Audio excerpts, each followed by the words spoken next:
বসন্তের হালকা শীতল বাতাস বইছে। আকাশে রক্তিম সূর্য প্রায় ডুবতে বসেছে। ফুলের মিষ্টি গন্ধে রাস্তাটা পুরো ভরে গেছে। কিন্তু আজকের সন্ধেটা কেমন যেন অদ্ভুত লাগছে। হালকা কুয়াশা জমতে শুরু করেছে চারিদিকে। গাছের পাতাগুলো কেমন যেন মৃদু মৃদু কাঁপছে। অর্ঘ্য আর ঋষভ গ্রামের পথ ধরে বাড়ি ফিরছিল তাদের গন্তব্যে। গ্রামের একেবারে শেষ প্রান্তেই তাদের বাড়ি। এদিকে রাতও অনেকটা হয়েছে, তাদের তাড়াতাড়ি বাড়ি ফিরতে হবে। তাই তারা ঠিক করলো শর্টকাট রাস্তা ধরে তারা বাড়ি ফিরবে, যে রাস্তাটা চলে গেছে একটি পোড়ো বাড়ির দিকে, যা বহু বছর ধরে জনশূন্য। দোস্ত, তুই একবার ভেবে দেখ, কিন্তু আমরা এই পথ দিয়ে যাব, অন্য পথ দিয়েও তো যাওয়া যেতে পারে, তাই না? ধুর, তুইও কি এইসব ভুলভাল কথাতে বিশ্বাস করিস?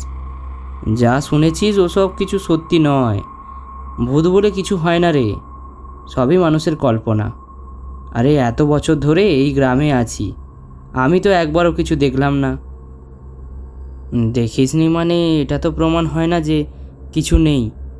আমি বলছি কি, আমরা তো অন্য রাস্তা দিয়েও যেতে পারি, তাই না? আমরা অন্য রাস্তা দিয়ে যাই, সেটাই বোধহয় আমাদের জন্য ভালো হবে রে। তুই না একেবারে দুধে ভাতে বেঁচে থাকা মানুষ, আরে একটু অ্যাডভেঞ্চারটা কর। তারা দুজনে এগিয়ে যেতে লাগলো সামনের দিকে। বাতাসের শোঁ শোঁ শব্দ যেন ধীরে ধীরে আরো গাঢ় হয়ে উঠছে।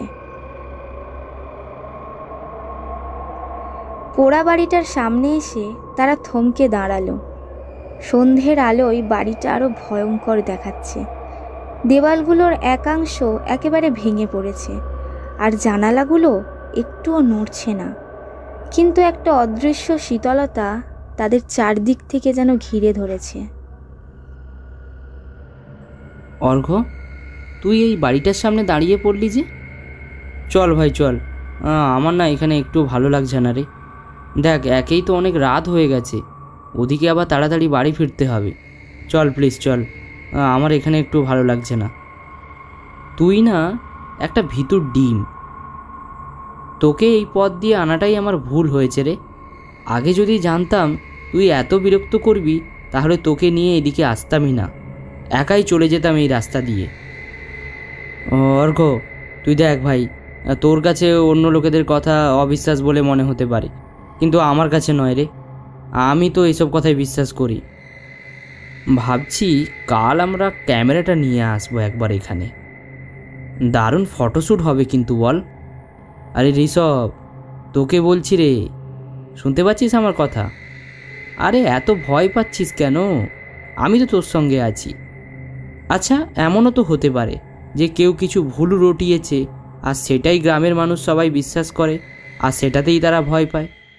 চল একটা কাজ করা যাক, আজকে আমরা ঘরটির ভেতরে ঢুকবো আর দেখব আদেও কিছু পাই কি না। অর্ঘ্য, তুই কিন্তু একবার ভেবে দেখ, আমরা যা করছি একদমই ঠিক করছি না কিন্তু। না না, এখানে ভাবার আর কিছু নেই, আয় আমার সাথে আয়। অর্ঘ্য দরজাটা ঠেলে দিল, আর সঙ্গে সঙ্গে কর্মর শব্দ করে সেটা খুলে গেল। ভেতরে একটা স্যাঁতস্যাঁতে গন্ধ, আর মেঝেতে ধুলো জমে আছে। পুরনো আসবাবপত্রগুলো ছড়িয়ে আছে চারিদিকে। দেওয়ালে শ্যাওলাও জমেছে। দেওয়ালের কোণাগুলোই বিশাল মাকড়সার জাল। তুই বলেছিলি কেউ থাকে না, তাই তো? তাহলে এই মোমবাতিটা জ্বলছে কেন রে?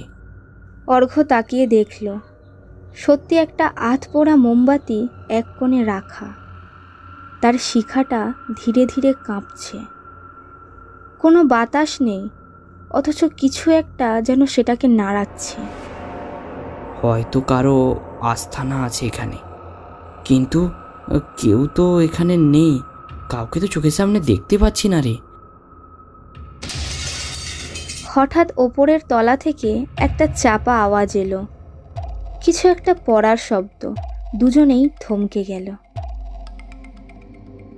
কে জানে, হয়তো ইঁদুর বা বিড়াল হবে রে। চল ওপরে যেয়ে দেখি একবার। আমি তোকে বলেছিলাম এই সব জায়গায় আসাটা উচিত নয়। এই সব জায়গা একেবারে আমাদের জন্য ভালো নয় রে। অর্ঘ্য কিছু না শুনেই সিঁড়ির দিকে এগিয়ে গেল। সিঁড়ির কাঠগুলো এত পুরনো যে প্রতিটা পা ফেলার সঙ্গে সঙ্গেই খচখচ আওয়াজ হচ্ছিল। ঋষভ বাধ্য হয়ে তার পিছু নিল। ওপরে উঠে তারা দেখতে পেল একটা বিশাল আয়না রাখা, তাতে ধুলো জমে আছে। অর্ঘ্য তার হাত দিয়ে আয়নার ধুলো মুছল। আর ঠিক তখনই আয়নার মধ্যে দেখা গেল একটা ছায়া। একটা মেয়ে দাঁড়িয়ে আছে, লম্বা চুল, ফ্যাকাশে মুখ, রক্তিম চোখ তার। অর্ঘ্য এবার ভালো করে তাকালো। তার পেছনে কেউ নেই, অথচ আয়নায় মেয়েটাকে স্পষ্ট দেখা যাচ্ছে।